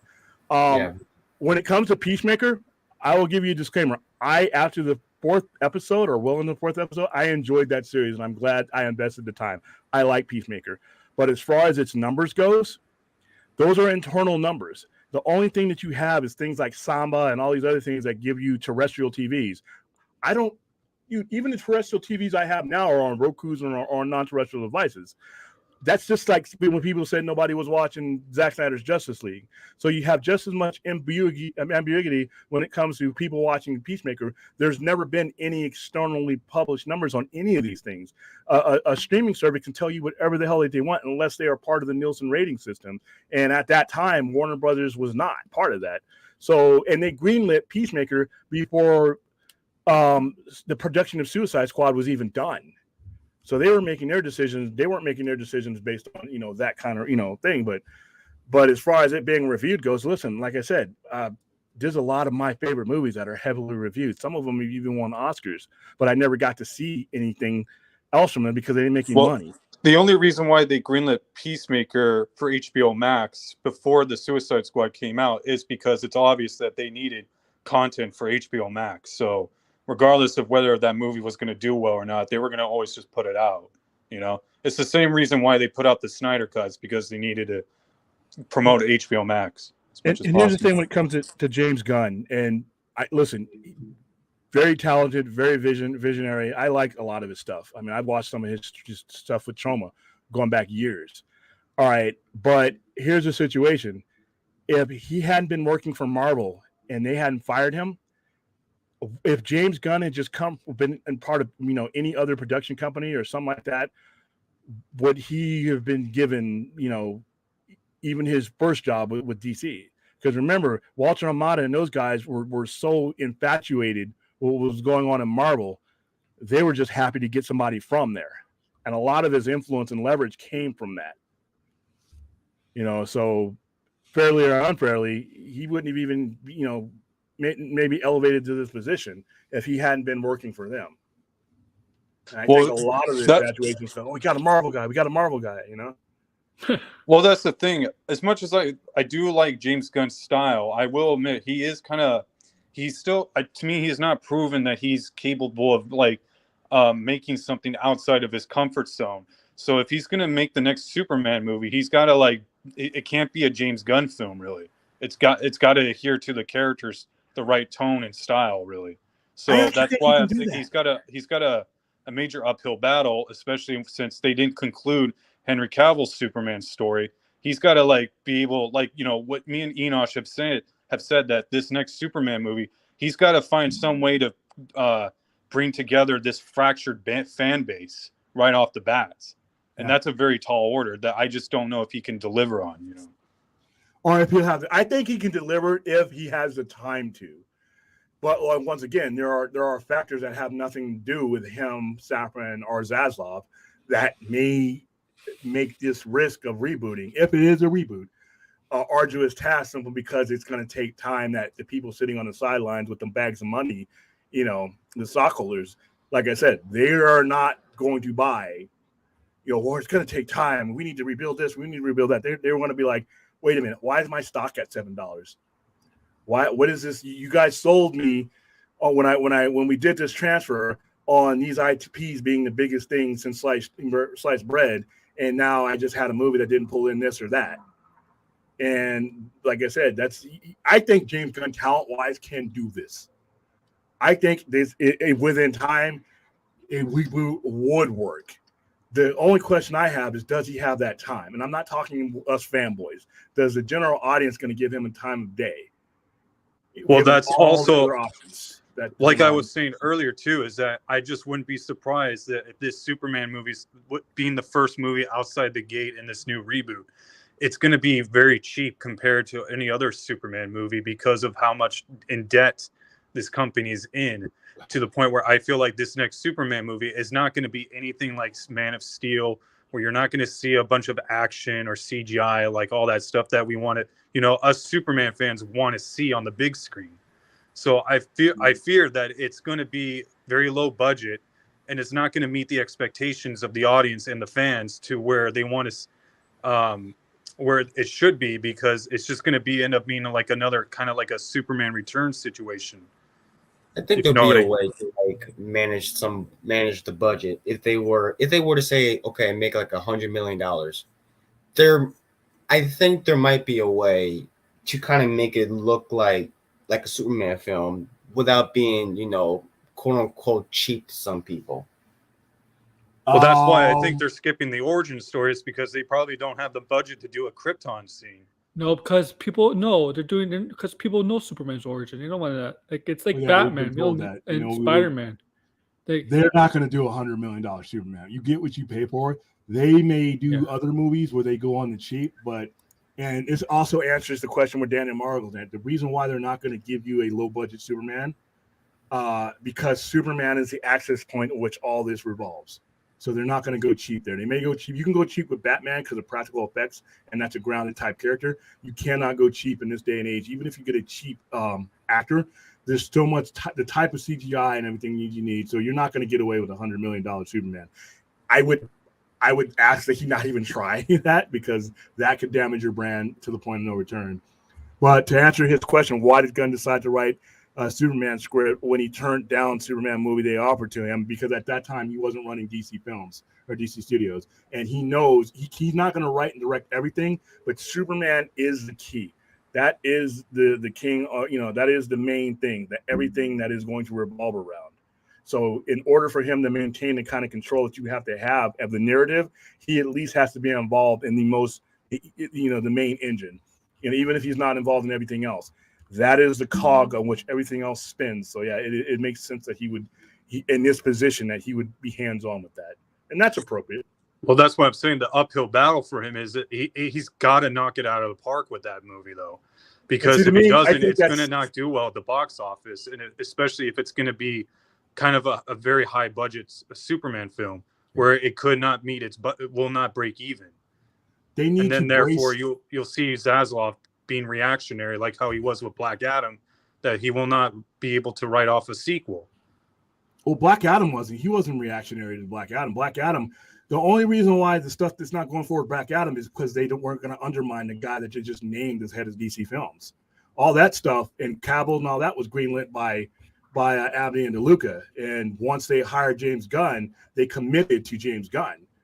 They could have gone forward with Black Adam on the same premise that they're going forward with everything that happened from the Suicide Squad, which lost some money. There's some situation. It is about money, but you also the circumstances too going forward with that. So Black Adam, and Black Adam wasn't the movie that they greenlit. That was greenlit by a previous regime. After the big, well, I know after the big three, it's just You can't push Blue Beetle low after the big three. You got to push the other members of Justice League, like the Green Lantern, Martian Manhunter, the Flash. You got to push those characters after. Then you could go with those characters like that. Yeah, Lobo is basically another Black Adam waiting to happen. What I meant by reactionary is that it's clear that Zaslav immediately announced that James Gunn was going to be the head of DC Films. Obviously, they planned to have this reboot happen prior to his announcement. So if the Black Adam's performance at the box office shows that Zaslav didn't like what was going on with that movie's trajectory, he decided to just do a full reboot because that had no part. It didn't matter what Black Adam was going to make. If you hire these two guys and you say this is yours and we're not going to interfere with you like the previous buffoons did, I'm not going to force you. This is with his frame of mind. I'm not going to force you to inherit decisions that aren't yours. That's basically what they said. But then explain to me why they were so close to greenlighting. Well, not greenlighting, but they were going to plan to do a Man of Steel 2 with Henry Cavill. Because the people who were running Warner Brothers Films are currently running Warner Brothers Films before there was a DC Studios had signed off on that before Gunn and Safran were hired. David Zaslav made the decision that he was not going to undermine the people who he just announced. He was going to let them go forward with their plan. And that's why Pan Abdi and Mike DeLuca were in charge at the time. Yeah, at the time. But David Zaslav decided that I'm not going to because the first thing out of the door is you undermine, the guy you just announced as your head. That's. But if the reports are true, he basically threw Pan Abdi and Mike DeLuca under the bus because of not necessarily. Black Adam reception. Not necessarily. I mean, the position wasn't in existence and wasn't filled when they were making those decisions. As far as they knew, they didn't know when it was going to be filled. A lot of people didn't want the position. Some people did, and they were still going forward. And as part of his pitch, that's what James Gunn pitched to David Zaslav. It wouldn't, like I said, Black Adam. If Black Adam isn't a part of James Gunn's slate going forward, it's not a part of his slate going forward, regardless to how much money it made. Because guess what? We don't know what kind of reboot he's doing. Because if Aquaman pulls in $1 billion, if James Gunn isn't going forward, with that Aquaman, then it's not going to really matter, how much money it makes. It maybe should it? Yeah. But if they're committed to his vision, then it's not going to matter. I agree with you, but I'm not David Zaslav. But also, what's made this thing worse is that they did let Henry Cavill announce that he was going to be returning as Superman, and then obviously within less than 2 months, they pulled that under the rug. Pulled the rug under him, and that just made it look bad, on their end. Yeah. So that's another bad PR thing that they have to overcome. Yes, I told you at the beginning when I first came on how this has been handled has been horribly. I think that Adley and DeLuca should handle the existing universe, and their sole job should be to consolidate it and put a fitting into it. And James Gunn should, and for his own fairness and his own perception, should not have his hands on the pre-existing stuff. If he's going to start his new thing. You know what I mean? But what you're doing is you're putting everybody in a bad perceptual vision because you're saying this guy's going to start his own thing, and that's fine. But he's got to unplug all this other stuff before he starts. That should not be on his plate. His universe starts with his first movie and consolidate. Like I said, do whatever you need to do as short as you need to make it. I don't care if it's a 2-hour movie or to consolidate and give a fitting end. Take that pressure off of his plate and then let him start his new universe. Well, I agree with you on that. Right. That's what I think should have happened. But but my question is, why aren't they doing that though? I don't know. And in order for me to answer that question, I need to know what they're doing. And like I said, we're just talking in conjecture. We don't know what he's going to tweet on New Year's Day or whatever. He can make us happy. Dude, if he comes out and says, Kingdom Come, as much as I might not be happy with some of the other stuff, if you tell me that, in a couple of years, I'm to wrap all this up, I'm going to get a Kingdom Come with these actors that I've grown to love, and that's my wrap up. I don't know what he's going to tell me. I'm leaving myself open to think, even if I'm not happy with this organization and the sloppiness of which has begun, I'm still leaving myself open to that this guy can wow me. Because I don't know. To be honest, don't have enough info yet. I think people were looking too much into that Kingdom Come post that he put on Twitter. I think that was just something he wanted to put on, just show like, hey, I'm a fan of DC. You know, where did he go? Huh? Where did William go? Oh, I don't know. Maybe he had to go, or it was a technical issue. Yeah, his screen was kind of frozen. Well, I mean, I'm just saying. What I was saying earlier is I just think people were looking too much into that Kingdom Come pic post that he put. I don't think he's actually going to do a Kingdom Come, you know, right now, obviously. At least not right now, obviously. Yeah. I didn't know it was from Kingdom Come. I just thought that it was just, you know, a cool, you know, image that he posted. It just looked cool. That's what I'm saying. I think people look too much into that, thinking he was going to do Kingdom Come. I do agree. I know I talked about it before, saying, well, it would make sense for like an end game for like the 10-year plan, because that thing would happen in 10 years from now. You know, when the actors who are casted are more older. I mean, again, if it doesn't happen, I'm not gonna really care that much. But the Kingdom Come thing, James Gunn obviously has a plan, so we just have to wait and see until he announces it. But you know, if he just wants to tease, or he just wants to talk about his favorite superheroes, even if they don't really come out in live action at all, it's like let him just have fun, I guess. Yeah. There's nothing wrong with teasing, I guess. No, it keeps the conversation going, and I do agree with him, and I like the way he has interacted with us. Like I said, I wish there was more information, because right now there's just enough information to give people a bunch of anxiety, and that's why I'm telling. When I saw Max was doing a stream, I was worried about him. I'm like, dude, come on, man, this is not. Yeah. We don't need to fire everybody yet. William, let me ask you this. Do you think it was a mistake for him to actually call a certain fan base a minority? Because that's basically your customer, that you should never say that to anyone. He should have, like I said last night, I understood who he was talking to. He was talking about the minority of us, people who prefer Snyder stuff, that are absolute fucking psychopaths. Could he have worded it differently? Yeah, I understood what he meant, because he's been consistent in his rhetoric, in his tweet leading up, and in the way he addresses us. I didn't take that the wrong way at all. But if one of your employees said, like, they called one of your customers a minority, you wouldn't take that lightly, wouldn't you? If I have a customer, if I have a group of customers who lean a certain way, and of that group of customers, I have a subset of people that are just complete assholes, I not only that, I would tell my employee to throw them out. You know, we can't deny that there is a certain segment of people who are like-minded like me that have gone overboard and said insulting things, and said things that are just not part of the conversation, insulting the guy's wife, the whole pedo thing. I mean, if you have an issue with the way things are rolling out, do it in a professional and concise way. But when you start name calling, when you start, bringing in things that have nothing to do, you are the minority of us. You are a subset of us that are not worth the oxygen. All right. And I understood completely what he said. Well, I think there's a difference between someone, like, say, calling you, like, say if a customer is doing bad word, like bad mouthing you in person at like, say, at your local comic shop, than someone saying that, like, on social media. I feel like, if you can't handle that, then maybe you shouldn't be on social media, Well, no, he has the job of controlling the narrative on all levels until we actually have product to speak for it. And it is important for him to engage in that manner, because right now, when there's a void, bullshit will fill the void.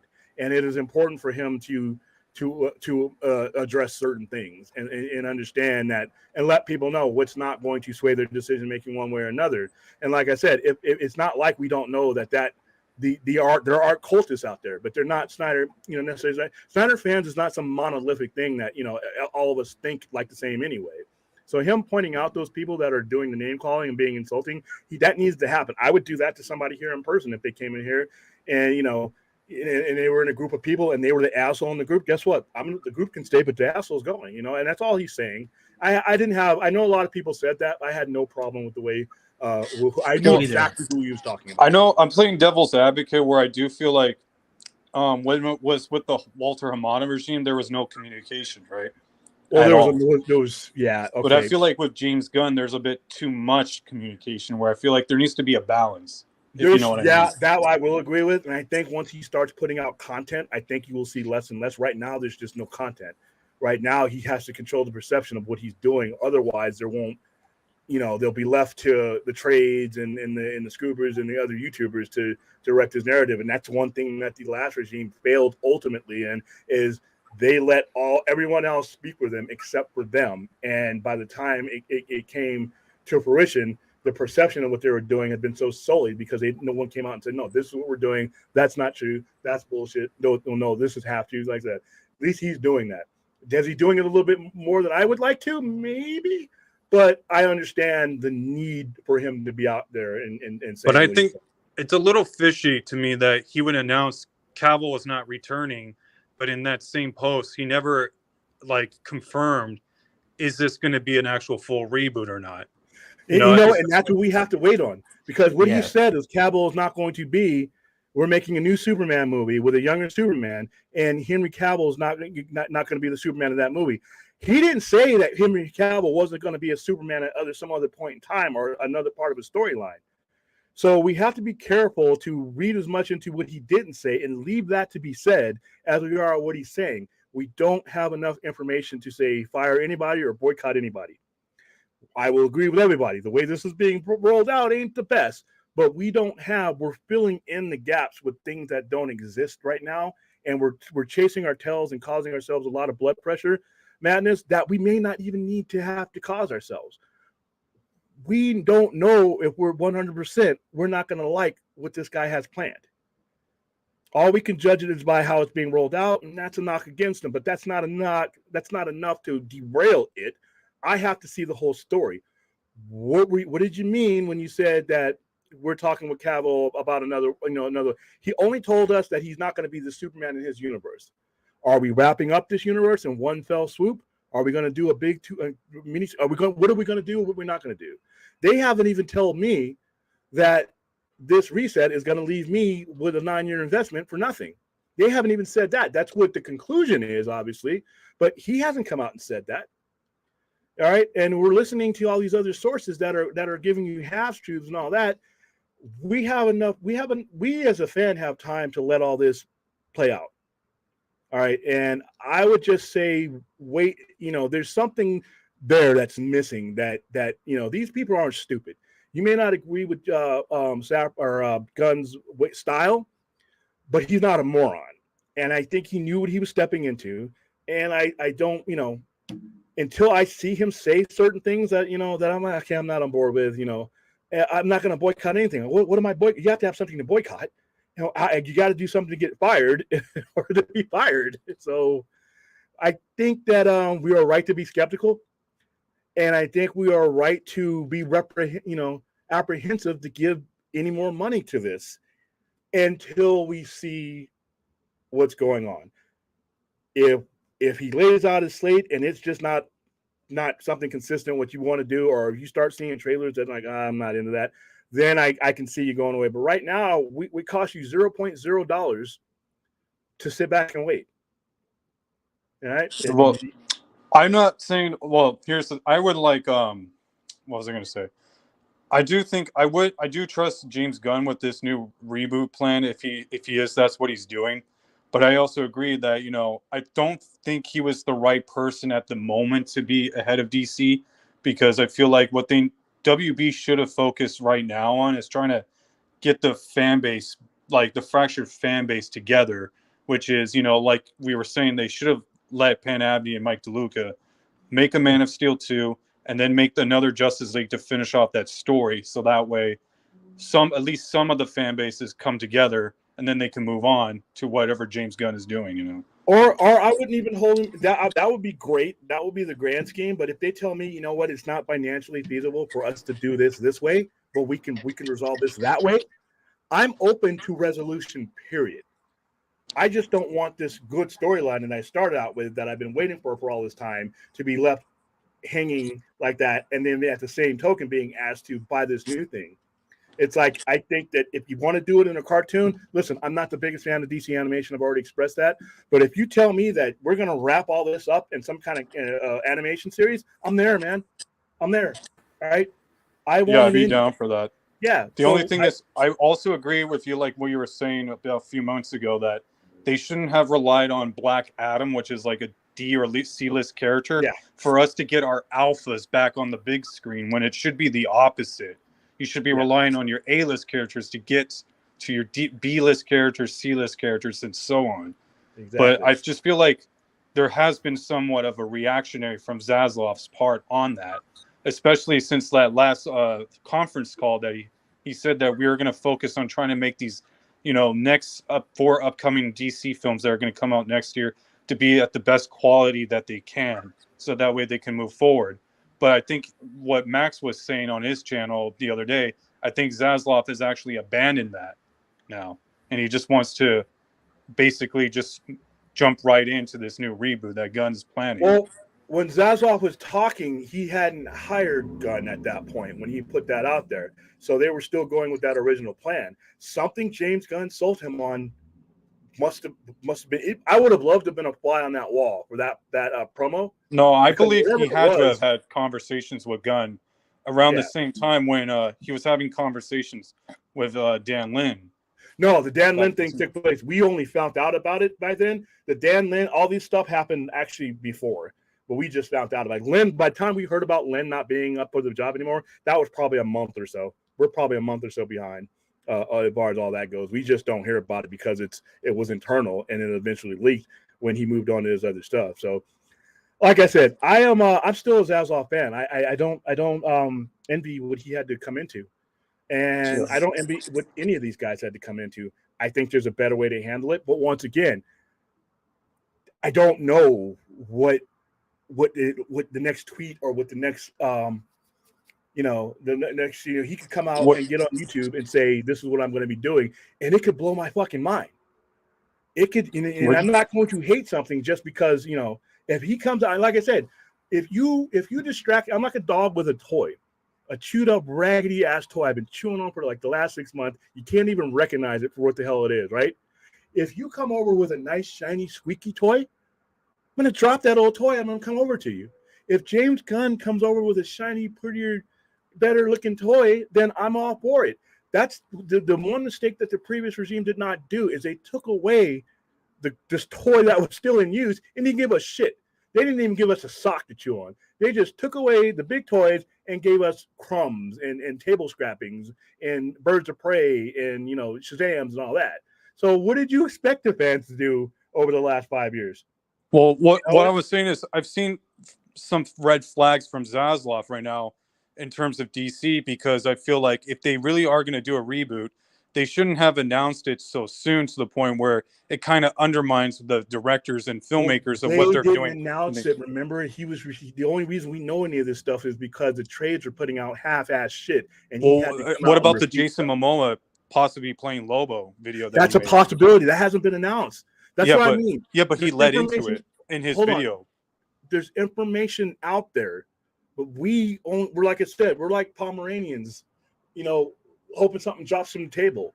They have the facts in the news, and until they put it out, I would recommend, from not just you, Film Goblin, it's not directed at you, everybody, pull apart everything that you have glued together as far as what you think might happen, and allow for something good to happen.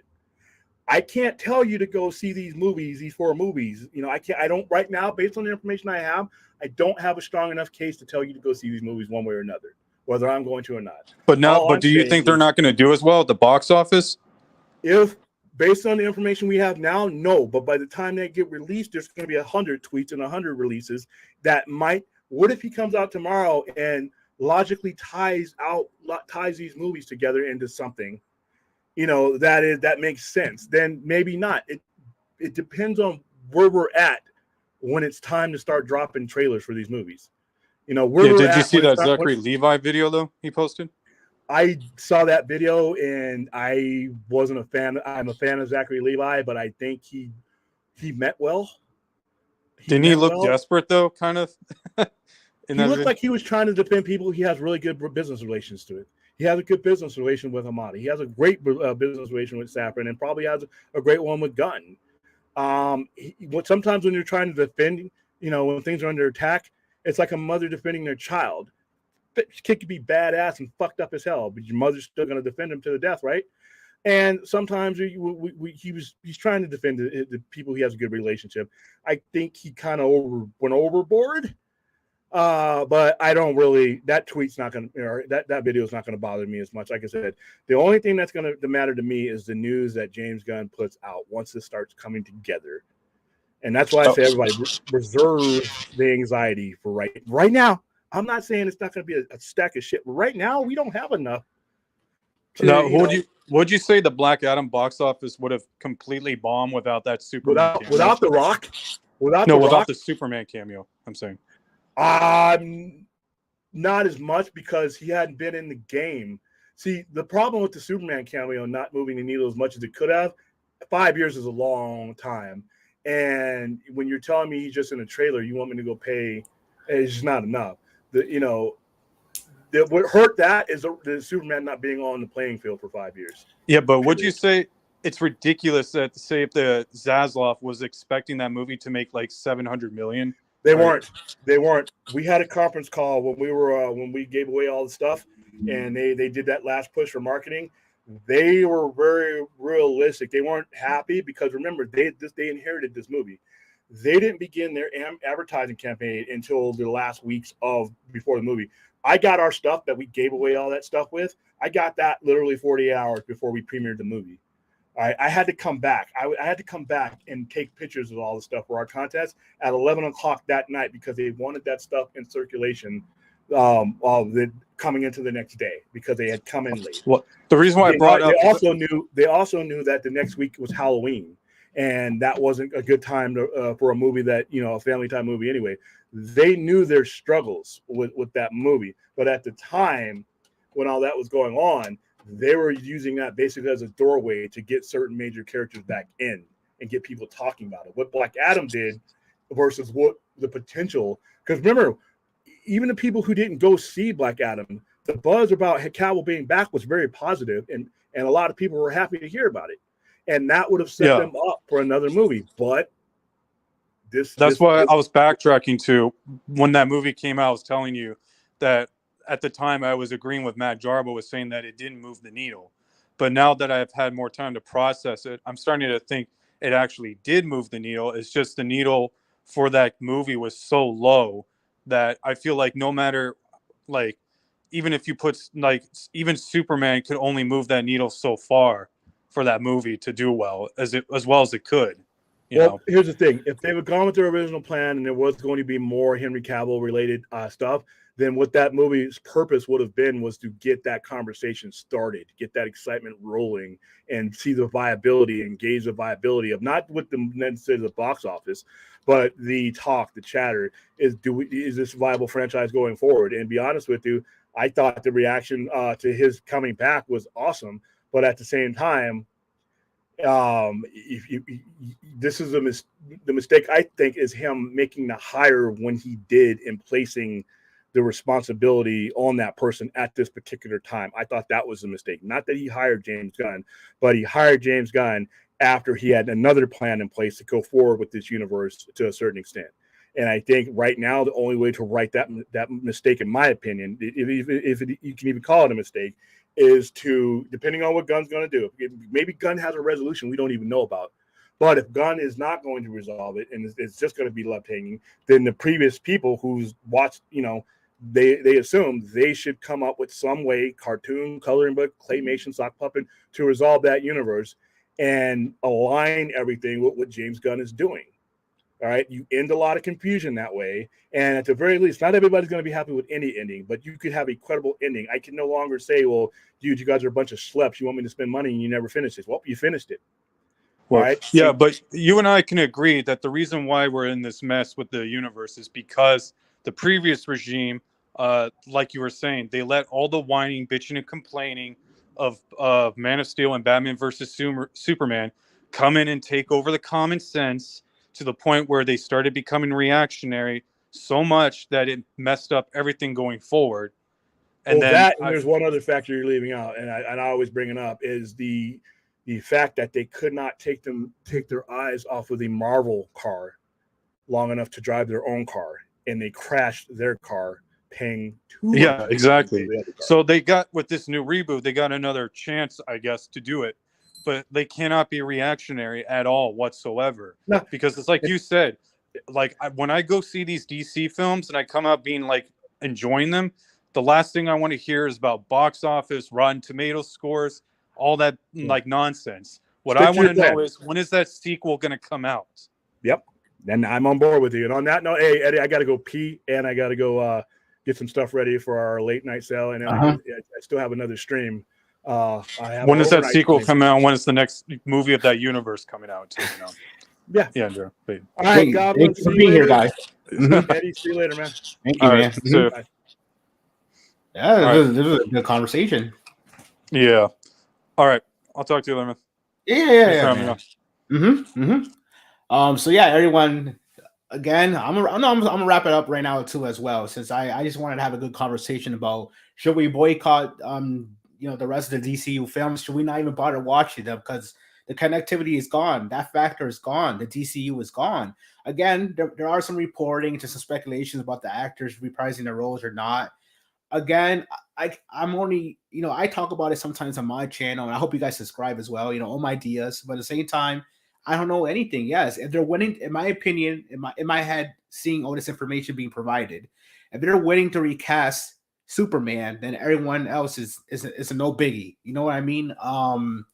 But again, I'm still gonna watch these movies. I mean, the next movie's March, right? Shazam! Fury of the Gods. I'm gonna watch it. I don't care. I love DC, and I'm still invested. Now I could say to myself, yes, if I was the directors, I'll make sure to take out the stuff that means we're getting more, cameos, references. Because look, for an example, the Flash movie had Cavill in it as Superman and Gal as Wonder Woman.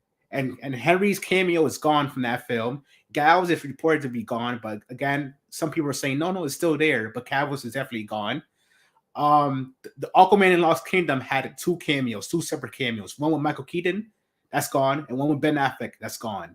So again, they want us to know that they're not promising anything else from this universe. It's gone.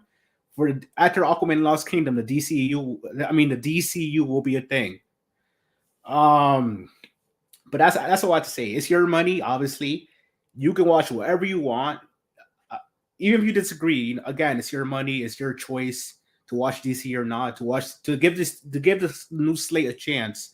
Is your choice. That's all I have to say when it comes to that. But thank you everyone for watching this.